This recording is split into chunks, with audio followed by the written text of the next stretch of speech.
Très heureux de vous retrouver. Alors, nous avons avec nous et en plateau Romina Bouarini. Romina, bonjour. Bonjour. Donc, vous êtes directrice du Wise Center de l'OCDE.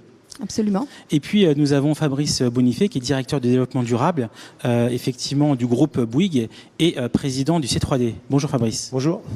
Alors, on est très heureux de vous avoir avec nous. Et puis, on a été très heureux pendant ces longues semaines de pouvoir travailler sur le Sustainable Maturity Survey qu'on présentera dans quelques minutes. Pour introduire, du coup, cette table ronde, Romina, pouvez-vous nous partager un petit peu le rôle du Wise Center et sa mission ? Oui, merci. Donc, nous sommes un centre qui a été créé pendant l'été comme réponse, bien sûr, à la grande crise de la pandémie dans tous les pays de l'OCDE. Et notre mission est très simple, c'est vraiment mettre en place une économie inclusive et durable. Donc, on a 3 piliers. Le premier, vraiment, se concentre sur la question de la mesure d'impact. On va en parler beaucoup dans cette session. Le deuxième, c'est fournir une aide précieuse aux décideurs publics et aussi privés. Et le troisième, c'est vraiment l'idée de créer des coalitions qui, ensemble, peuvent faire face aux défis critiques, ceux de la pandémie, mais bien sûr aussi les autres défis qui étaient déjà là, notamment les questions liées à la grande inégalité, mais bien sûr aussi toutes les questions climatiques liées à la transition durable. Est-ce que vous pouvez nous partager quelques cas concrets, du coup, d'initiatives que vous soutenez ? Oui, absolument. Donc, on a, parmi ces derniers mois, accompagné un certain nombre d'acteurs. Bon, bien sûr, on travaille avec les pays de l'OCDE sur toutes ces questions de réponse face à la crise. Et puis, on a également rassemblé des acteurs privés. Donc, on a la chance de pouvoir soutenir 2 coalitions d'entreprises, Business for Inclusive Growth, mais c'est une autre coalition, donc, qui est la coalition pour les capitalismes inclusifs. Et donc, les travaux que l'on mène dans les centres WISE, vraiment s'inscrivent dans la continuité de ce que l'OCDE a fait pour promouvoir une économie inclusive et durable. Et avant de rentrer peut-être dans le vif du sujet et de vous parler un petit peu plus de près de ce qu'on fait, juste pour rappeler évidemment la situation à laquelle on fait face aujourd'hui est extrêmement critique. Donc aujourd'hui, on va beaucoup parler aussi des impacts de la crise, bien sûr, sur les modèles économiques. Et donc, vous savez tous que la Covid a bouleversé des pans entiers de l'économie. Donc tous les secteurs, tous les travailleurs ont été évidemment impactés. Les taux de chômage, en fait, qui a monté en flèche l'année dernière, continuent à être très importants, surtout pour des catégories de personnes, notamment les jeunes, sont les plus affectés. Mais la chose sur laquelle on insiste beaucoup, et c'est quelque chose qui est important aussi pour les entreprises, c'est les implications, les conséquences profondes de cette crise sous le bien-être en fait des individus de ménage et des travailleurs. Donc on a fait le constat dans les centres WISE que les personnes qui avaient les difficultés financières les plus importantes, qui avaient vraiment du mal à finir le mois, à pouvoir payer leurs factures, etc., c'est aussi les personnes qui étaient les plus déprimées, donc en fait qui ont eu des gros problèmes de santé mentale. Évidemment, la crise et les nouvelles habitudes, les nouveaux comportements vont aussi avoir des conséquences profondes en fait pour les capitals humains et pour la santé des populations dans la longue période. Donc, par exemple, dans les 19 pays de l'OCDE, vous savez, un tiers, 31% des personnes a déclaré avoir pris du poids, 25% dit faire moins d'exercice par rapport au début de la pandémie. Donc, et en particulier, on sait évidemment que tous les écarts se sont creusés. Donc, il y avait déjà énormément d'inégalités avant, mais certains groupes de la population, les minorités ethniques, dans tous les pays de l'OCDE, là vous avez quelques graphiques pour les États-Unis, mais c'est vraiment une situation qu'on a constatée dans l'ensemble des pays. Et donc, certains ménages, bien sûr, ont dû faire face à des situations de privation matérielle beaucoup plus importantes. Donc, les ministres de l'OCDE, au mois d'octobre, ont vraiment relancé un fort plan qui essaye de mettre en place une relance forte, inclusive, verte et résiliente. Et donc, c'est intéressant que cette démarche-là, c'est une démarche, bien sûr, de la puissance publique et des autorités publiques, mais aujourd'hui, c'est fait ensemble avec un groupe important d'acteurs qui sont donc les entreprises, les multinationales. Donc, je mentionnais Business for Inclusive Growth, c'est une coalition qui a été créée en France lors de la présidence française du G7 en 2017. On a 35 multinationales qui agissent ensemble pour la croissance inclusive. Donc, ce sont des multinationales qui ont un grand impact dans l'ensemble, en plus de 4 millions d'employés dans le monde et un chiffre d'affaires qui dépasse à 1300 milliards. Et nous travaillons aussi à côté d'une autre coalition, donc qui s'appelle donc la coalition capitalisme inclusif, qui elle opère plutôt aux États-Unis et également a des objectifs importants donc pour mettre en place en fait une économie juste, verte et résiliente. Très bien. Alors du coup, pourquoi ce focus sur effectivement l'impact et comment un peu inscrire tous ces travaux dans la durée ? Alors, ce qu'on voit évidemment, c'est que la première question que tous les acteurs se posent, les acteurs publics, mais bien sûr aussi les entreprises, c'est la question de comment transformer finalement, comment vraiment revenir sur de nouveaux modèles d'entreprise qui permettent à tous les acteurs de finalement atteindre tous ces objectifs très importants qui sont liés à l'environnement, bien sûr le social, l'inclusion, la diversité, mais aussi la bonne gouvernance. Et donc, pour faire cela, pour pouvoir gérer les impacts, il va falloir les mesurer. Il va falloir bien sûr être vraiment capable de mettre des métriques très précises sur les impacts qui sont créés. Et donc, c'est vraiment le but de WISE, c'est que WISE est en train de faire avec ces entreprises de ces deux coalitions. Et pourquoi c'est important? Parce qu'en fait, on voit bien que quand vous misez en tant qu'acteur économique, donc entreprise, grande entreprise ou petite entreprise, vous misez sur l'environnement, le social et la bonne gouvernance, cela est très bon pour votre profitabilité. Donc en fait, il n'y a pas d'arbitrage. Évidemment, c'est un coût de le faire, mais ce qu'on a constaté, c'est qu'en fait, les entreprises qui se sont mises, finalement, donc qui vraiment systématiquement opèrent pour obtenir de bons résultats dans l'environnement, dans le social et la gouvernance, et ben ces entreprises-là ont aussi un succès économique beaucoup plus important, et on le voit justement par la valorisation boursière de ces entreprises qui s'accroît également. Donc il y a énormément de raisons pour le faire.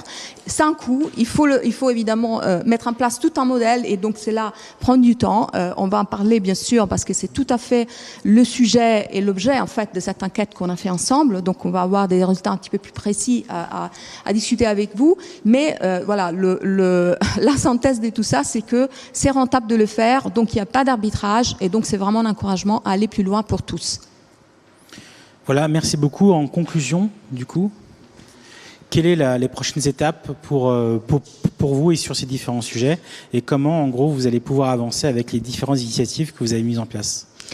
Alors, il y a de nombreuses initiatives donc qui sont faites à WISE. Là, je vais juste me focaliser sur, en conclusion et rapidement, sur la feuille de route pour une transition juste, sous laquelle, en ce moment, donc la coalition Business for Inclusive Growth travaille. Et donc, on espère avoir un premier plan d'action qui va être annoncé à notre conseil d'administration en juin. Donc, l'idée, c'est vraiment rassembler ensemble les entreprises qui essayent de mener cette transition juste autour des 3 axes. D'abord, définir une position commune sur cette question entre les entreprises B4IG, mais aussi bien sûr avec tous les gouvernements de l'OCDE, parce que là encore, il s'agit de mettre en place vraiment un partenariat pour que les politiques publiques puissent aider à encourager, fournir de bonnes incitations à la transition juste. Mais il faut définir le sujet. Le deuxième, très important, c'est vraiment l'essence de cette coalition, de partager les bonnes pratiques, faire une cartographie, aller voir déjà tout ce qui est fait, quelles sont les méthodologies, et puis surtout voir ce qui marche et ce qui ne marche pas. Quelles sont les marges de manœuvre pour pouvoir s'améliorer. Et puis la question de la méthodologie partagée, donc là aussi pour parler de transition juste, en fait on part de vraiment d'impact assez précis. Donc évidemment transition juste veut dire changer les modes des productions, les modes de consommation, et puis les modes d'investissement. Et là aussi, donc ce qu'on va faire, c'est définir des métriques d'impact qui vont capturer donc ce qui est une transition juste. Merci beaucoup Romina pour ces propos. Alors Fabrice, très heureux, vous êtes notre deuxième partenaire. Voilà. On va pouvoir revenir sur la slide de partage. L'idée, c'était effectivement d'avoir le C3D à bord. Comment comprenez-vous les évolutions socio-économiques, effectivement, et quels seront leurs impacts sur le modèle économique des entreprises ? Je vais peut-être être un peu moins optimiste que ma voisine là sur le fait que de faire du business responsable, est-ce que ça va nous rapporter plus d'argent ? Déjà, que ça puisse nous laisser vivre et pérenniser nos activités, ce serait déjà très bien. Je pense qu'il n'y a pas d'études vraiment sérieuses encore qui montrent que être vert, ça fait gagner significativement plus d'argent que d'être gris ou d'être brun. Si c'était vrai, je pense que ça fait longtemps que les entreprises le feraient. Et c'est plus compliqué que ça. Donc, compte tenu de l'urgence climatique, là, est-ce que c'est vraiment ça qui est à l'agenda aujourd'hui de toutes les entreprises qui sont à peu près conscientes que le futur ne sera pas une continuité linéaire du passé. La difficulté maintenant qu'on va devoir mettre en place dans nos entreprises, c'est d'accepter en fait de reconfigurer nos modèles d'affaires pour diminuer nos émissions de gaz à effet de serre en restant vivants. Et ça va être une sacrée équation, hein, car il faut tout reconfigurer, la façon de produire la valeur, la façon de proposer. Enfin, les produits vont être différents, et donc il va falloir les marketer d'une certaine manière pour les faire accepter par les clients, et puis aussi faire comprendre à nos investisseurs qu'il est probable que les rendements soient un petit peu différents dans les années qui viennent par rapport à ce qu'ils ont été par le passé, car on sait que les entreprises les plus polluantes ont été jusqu'à aujourd'hui les entreprises qui étaient les plus profitables. Donc toutes ces révolutions, on a quand même assez peu de temps pour mettre tout ça en place. D'ici une dizaine d'années, sinon après on va rentrer dans des phénomènes climatiques qui sont juste intolérables. Et donc la difficulté, c'est pas les solutions qui existent dans la plupart des secteurs d'activité. Les solutions sont sur la table. Maintenant, la difficulté, ça va être d'accélérer la mise en œuvre de ces solutions. Et pour ça, on a besoin de faire beaucoup de pédagogie auprès des décideurs pour leur expliquer que la transition écologique juste, inclusive, comme ça a été indiqué, c'est pas simplement changer à la marge quelques paramètres du business, c'est de changer la totalité de la façon de créer la chaîne de valeur et de créer la valeur d'entreprise. Et ça nécessite vraiment beaucoup de formation de la part de tous les acteurs. Et puis beaucoup de contributions. Donc c'est vrai que vous avez sorti justement récemment l'ouvrage L'entreprise contributive. On connaissait l'entreprise apprenante. L'entreprise contributive, c'est quoi l'idée derrière ? Alors, effectivement, avec Céline Puffardi-Julie, on a sorti il y a 15 jours un ouvrage, un manifeste engagé qui invite les entreprises à s'interroger sur la façon dont elles créent la valeur, en prenant en compte en premier lieu effectivement les enjeux de long terme et donc les limites planétaires. Parce qu'en fait le business, on le sait que c'est des matières premières transformées avec de l'énergie. S'il y a moins de matières premières, s'il y a moins d'énergie, on pourrait dire il va y avoir moins de business. Alors, si les entreprises comprennent que les limites planétaires, c'est une donnée d'entrée, c'est comment elles vont reconfigurer leur modèle d'affaires pour les prendre en compte. Et donc, c'est quelle raison d'être elles doivent définir pour intégrer cette donnée scientifique en tant que donnée d'entrée de leur stratégie. Alors après arrive la problématique du modèle d'affaires. Donc comment j'arrive à créer de la valeur sans externalité négative et donc sans émission de gaz à effet de serre, parce que les entreprises qui vont vouloir survivre demain devront être absolument neutres en carbone. Et neutres en carbone, ça ne veut pas dire zéro émission, mais ça veut dire contribuer à la neutralité carbone de l'humanité en faisant en sorte que nos émissions, les émissions liées à l'activité, soient absorbées par les puits naturels d'absorption de carbone que la planète peut réaliser par elle-même, mais qui sont aujourd'hui complètement saturés par rapport à ce qu'on émet donc dans le cadre de nos activités. Et pour ça, il faut revoir à la fois le système de management de l'entreprise, et donc le système de management qui doit permettre aux collaborateurs d'inventer en fait des nouveaux modèles qui n'existent pas encore aujourd'hui. Donc il faut libérer les collaborateurs d'un certain nombre de carcans bureaucratiques qui les empêchent aujourd'hui d'innover. Et enfin, il faudra mettre en place un nouveau système de mesure de la valeur. C'est-à-dire qu'il y a aujourd'hui une obsession dans les entreprises, c'est de maintenir le capital financier, ce qui est bien, mais il va falloir aussi maintenir deux autres capitaux qui sont pas du tout à l'agenda des entreprises aujourd'hui. C'est le capital naturel et le capital humain, avec les mêmes outils comptables que ce qu'on utilise pour la comptabilité financière. Et donc ça, il y a quand même aujourd'hui très peu d'entreprises qui utilisent ce type d'outils. Et quand ces 5 planètes vont s'aligner, eh bien on pourra espérer avoir dans les systèmes économiques des entreprises dites contributives qui à la fois arriveront à pérenniser leur activité sans aggraver les périls écologiques. Alors l'enjeu, c'est évidemment d'inscrire tout ça sur la durée avec cette double problématique. Comment développer une activité et rester quand même dans cette logique de croissance, plus forcément par exemple immodéré, et en même temps en essayant vraiment d'avoir un impact et de transformer le modèle d'affaires. Et quels sont vos conseils pour agir sur ces deux enjeux, quoi? Alors, la notion de croissance, ça c'est un mot.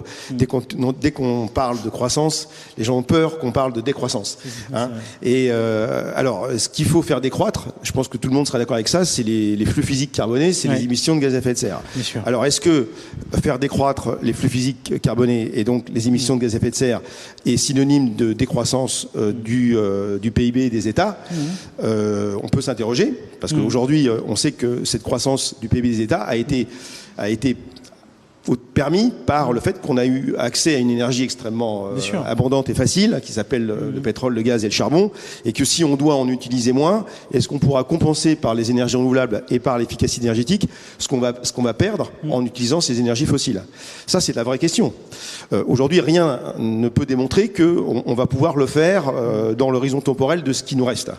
Donc, ce qui est important, c'est maintenir une certaine forme de croissance immatérielle, donc sur les services, sur la connaissance, sur le bien-être. Ça, je pense que personne ne sera contre ce genre de choses. Maintenir autant que nous pouvons une croissance, ou plutôt un bien-être matériel auquel on aspire tous, et aussi permettre à ceux qui n'ont pas accès à ce bien-être matériel, parce qu'il y a comme une grande partie de l'humanité qui n'y a pas accès, de pouvoir y avoir accès. Pour le reste, est-ce qu'on va arriver à faire ce découplage de continuer de croître économiquement sans émettre de carbone? Ça, c'est vraiment le vrai défi de l'humanité dans les années qui viennent. Je suis incapable de vous dire si on va y arriver. Par contre, je sais très bien que si on n'y arrive pas, ce sera la fin de l'humanité. Merci beaucoup pour ces propos. L'idée maintenant, c'est de pouvoir commenter ensemble les résultats, si ça vous va, Romina. Alors, on a travaillé du coup dans cette étude autour des 8 enjeux de la transition durable que vous connaissez, et donc avec nos partenaires, en fait, on a réussi à avoir, et on est très content, 52 grands groupes du coup qui ont répondu à cette enquête. Donc 18% ont moins de 1000 salariés, 18% ont entre 5000 et 5000 salariés, et 75% ont plus de 5000 salariés. Donc on voit quand même plutôt une logique grand groupe. C'était effectivement ce qu'on allait chercher. Alors les premiers enseignements, donc c'est la partie direction et management. Le score est de 71% de maturité. Donc on le voit, le sujet durable est clairement à l'agenda des directions d'entreprise. Le plus, c'est effectivement 76% des directions qui considèrent effectivement et qui pilotent de manière concrète ces enjeux. 82% qui prennent en compte les ODD. Ce qu'il faut améliorer, c'est effectivement que uniquement 50% pensent pleinement avoir établi des sources de recrutement pour plus de diversité et compagnie, et avoir effectivement des entreprises encore plus ouvertes. Et 80% ont un programme de sensibilisation. Et donc, le pendant de ça, c'est qu'il y a 20% des grands groupes qui n'ont pas encore un programme de formation et de sensibilisation aux dirigeants. Je ne sais pas si vous voulez réagir à ces chiffres. Romina ? Oui, je vais réagir rapidement. Alors, évidemment, ce sont des chiffres, je dirais, très encourageants, mais en effet, le tout dernier vous citez montre bien qu'il y a des efforts encore à faire. Il faut peut-être rappeler que c'est très bien de voir qu'autant de groupes ont répondu à cette enquête. Il faut quand même se dire qu'évidemment, c'est pas un échantillon complètement aléatoire, donc c'est les meilleurs qui ont répondu. Donc, on va regarder ces résultats. Je pense qu'il faut un peu nuancer en se disant, si on allait voir un groupe un petit peu plus représentatif, on trouverait aussi des entreprises qui malheureusement en sont pas là aujourd'hui. Mais bien sûr, quand on voit les grands groupes pouvoir répondre avec autant de présence, je pense que cette question, et c'est eux qui sont les leaders du marché, c'est évidemment très important parce que ça veut dire que l'industrie va évidemment s'organiser autour d'un nouveau modèle d'affaires. Donc, voilà. Donc, je trouve que c'est plutôt bien. Encore des choses à faire. Et puis, sans doute, c'est deux choses à faire parvenir aux autres entreprises qui ne sont pas là aujourd'hui. Fabrice ?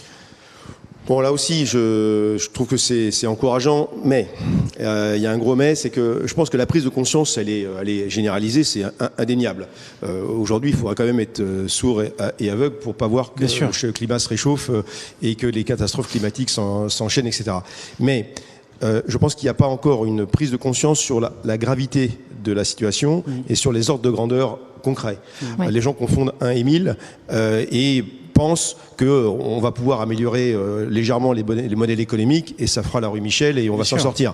Et en fait, quand on regarde bien de près ce qu'il convient de faire pour sauver le climat d'ici les années à venir, c'est une vraie rupture. Et ça, je pense que peu de managers aujourd'hui ont conscience de la profondeur et de l'importance de la rupture qu'il va falloir opérer. Parce que c'est une chose de savoir, c'est autre chose de comprendre. Bien sûr. Alors, le deuxième chiffre, justement, et c'est ça qui est intéressant, c'est que là, pour le coup, on n'est plus dans la vision de la direction, on est dans l'opérationnel. Et on voit que le score de maturité sur le sourcing et les achats de production est beaucoup plus faible en termes de maturité. On n'est qu'à 55%, donc à comparer avec la vision des dirigeants qui l'ont. Donc, on voit qu'en termes d'action, donc 79% ont mis en place des processus d'achat, 27% seulement intègrent des critères de durabilité, plus de 50% de processus d'achat. Et là, malheureusement, 76% ne sont pas en mesure de tracer l'impact de leur approvisionnement. Un commentaire ? Tout est dit là. C'est la métaphore de l'œuf au bacon. Hein. Dans l'œuf au bacon, la poule s'engage et le cochon s'implique. Hein. Donc là, oui, il y a beaucoup d'engagement, il y a beaucoup de déclarations de la part de beaucoup de dirigeants, mais aussi au niveau des États. Mais après, derrière, la logistique ne suit pas.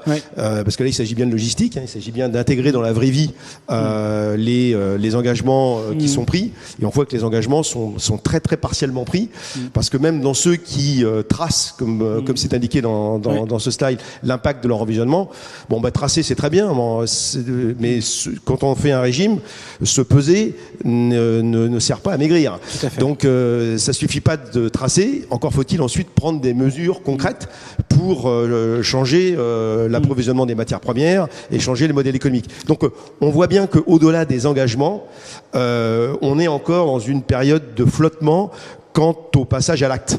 Et en fait, ce qui est important aujourd'hui, la vraie crédibilité des entreprises, ça sera pas dans leurs engagements pris par les dirigeants, ça sera dans le passage à l'acte. Bien sûr. Alors, on n'aura pas le temps de rentrer dans le détail de chacune des questions. Vous retrouverez de toute façon l'étude complète dans quelques jours, qu'on aura l'occasion de présenter aussi à la secrétaire d'État.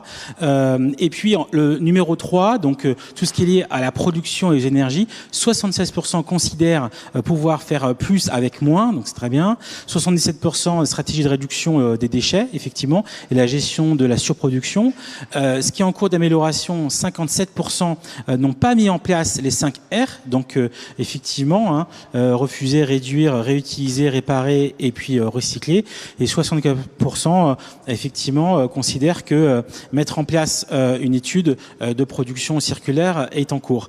Et le problème, c'est que 12% ont une démarche d'éco-conception généralisée. Donc ça, c'est très peu. Et puis il y a un autre problème à ça, c'est l'effet rebond.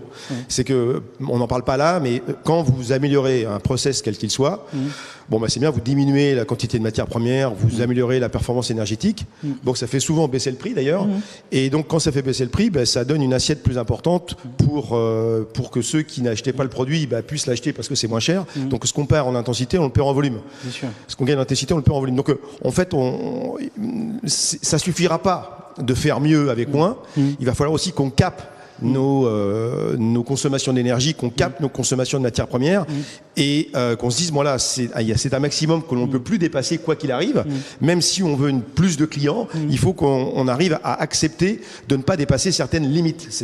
Et ça rejoint l'objet du livre, les limites planétaires. Donc faire mieux ne suffira pas. Il faut aussi se discipliner, travailler avec ses clients pour une utilisation beaucoup plus frugale en fait des produits et des services, et aller vers une économie de l'usage qui est beaucoup moins intensive en matières premières que l'économie de la possession. Romina, un commentaire ? Un commentaire plus général sur le fait qu'en effet, le passage à l'acte est compliqué parce qu'il nous manque encore aujourd'hui un petit peu les normes, les référentiels un peu sous-jacents. Donc, ça a été dit, les mesures qui existent aujourd'hui, donc déjà au niveau de l'entreprise, ne font pas suffisamment le boulot parce que ça arrête souvent à des choses un petit peu plus superficielles, donc peut-être à la vision, peut-être aux bonnes intentions, mais pas forcément au comment, aux outils de la question. Et donc, quand on voit, en fait, on discute avec les managers, c'est ce qu'on fait avec Business for Inclusive Growth. En fait, je pense qu'il y a une vraie démarche, une curiosité, une envie, mais les gens sont un peu perdus. Et donc là, par exemple, quand on parle de ces pratiques, est-ce que c'est des pratiques qui sont normées? L'Europe et bien sûr d'autres, enfin, à ce moment, réfléchissent sur cette question de la réglementation, etc. Ça pourrait être bon dans le sens que ça pourrait déjà, en effet, indiquer quel est le cible à atteindre, parce que les cibles donc planétaires, ou en tout cas les cibles, disons, un petit peu plus climatiques, systémiques, etc., n'ont pas été non plus ventilées forcément au niveau de l'entreprise, de tout manager. Donc, je pense qu'il y a encore un espace à remplir sur la question de comment on y arrive et déjà là où on arrive. Alors du coup, là on arrive à un sujet où on a vraiment rencontré une difficulté et vous voyez malheureusement, alors la couleur rouge on l'avait prédéterminée et donc c'est un hasard, mais on n'est qu'à 32% en gros de maturité sur tout ce qui est logistique et transport. C'est vrai qu'on avait vu une vraie attention et un vrai engagement sur le forum qu'on a fait sur les mobilités et la logistique durable il y a un mois, mais on le voit ici, 20% utilisent des solutions d'AI pour optimiser la chaîne de logistique, donc c'est encore trop peu, alors qu'on sait que les gains sont immédiats. 80% utilisent des outils de collecte de l'impact carbone et en amélioration, 45% estiment avoir une bonne voie pour connaître l'empreinte carbone de la chaîne de production. Et là où il faut améliorer, donc 35% ne sont pas en mesure de mesurer la part de transport durable dans leur chaîne logistique. 56% intègrent moins de 30% de transport durable. Donc on le voit, on est encore dans une boîte noire en grande partie sur les enjeux logistiques et transports, alors que c'est des leviers immédiats avec, pour tous ces grands groupes qui ont répondu, effectivement, un impact très fort avec beaucoup de logistique. Romina ? Oui, je pense que ça s'est vu un petit peu pendant la pandémie, parce qu'en effet, on a du coup beaucoup dématérialisé. Enfin, en tout cas, les achats se sont faits beaucoup en ligne, etc. Donc, on a continué en revanche à pouvoir approvisionner les ménages de cette façon-là, et on sait que ça a eu des impacts assez négatifs. En tout cas, parce que en effet, je pense que la façon dont c'est fait, vraiment l'organisation de la logistique, le transport ne tient pas en compte l'empreinte de l'environnement. Donc, en effet, c'est intéressant. Et ce qui me semble, c'est que c'est pas aujourd'hui, on parle beaucoup de production et d'émissions, etc., mais on n'y pense pas d'un point de vue de la logistique et le transport. Donc je trouve que l'enquête révèle vraiment un point à creuser par la suite. Alors du coup on passe maintenant au 5e niveau, donc tout ce qui est à la communication et le marketing. Donc 76% ont développé une gamme de produits et de services responsables. Donc là ça avance pas mal. Ce qui est en cours d'amélioration, c'est effectivement la capacité à améliorer le packaging éco-conçu. Donc dans beaucoup d'industries, c'est un vrai sujet, cosmétique et alimentaire. Le problème, c'est que 40% des équipes de communication ne collaborent pas étroitement avec les équipes RSE. Et donc là, il y a vraiment des ponts. On le voit dans cette enquête entre les équipes communication marketing et les équipes RSE. Ça c'est pas très grave de vous à moi, parce que je préfère que les équipes RSE collaborent avec la production, avec la direction générale. Bon après raconter l'histoire que tout va bien, c'est mieux, ça valorise l'image d'entreprise, etc.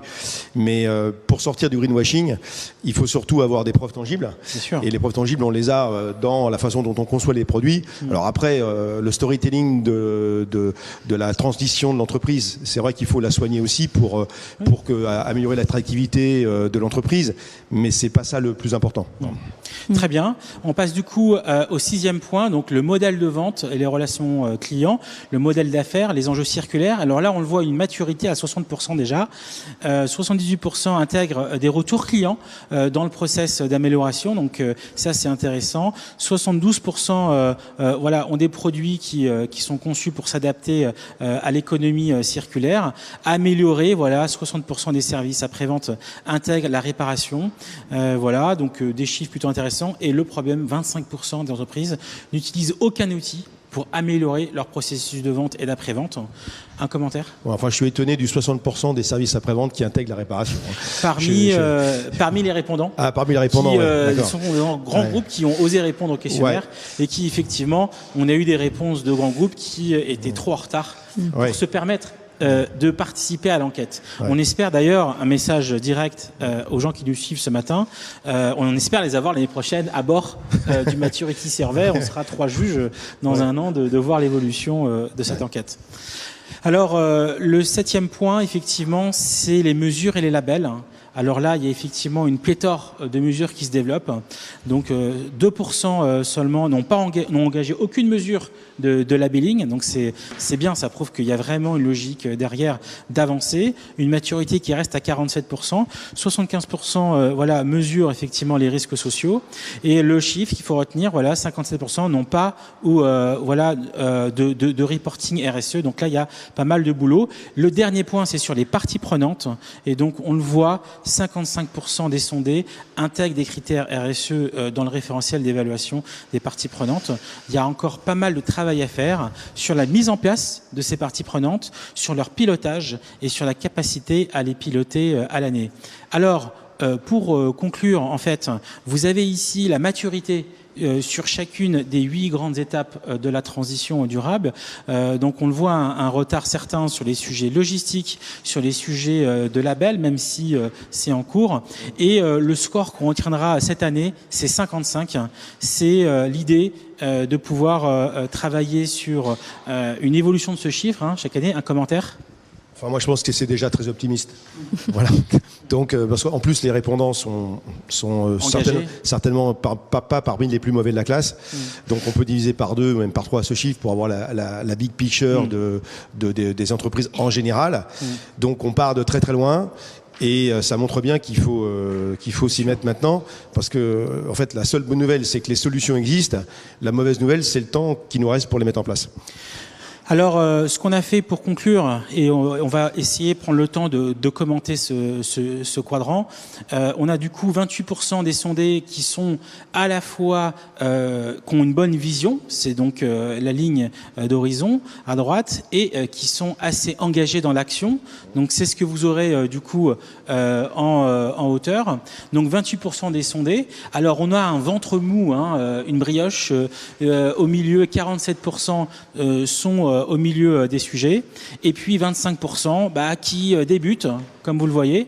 Mais ce qu'on voit quand même, c'est que la courbe est quand même très portée sur la droite et pas assez sur la hauteur. Donc on a beaucoup de gens qui ont la vision, mais qui n'ont pas encore d'action.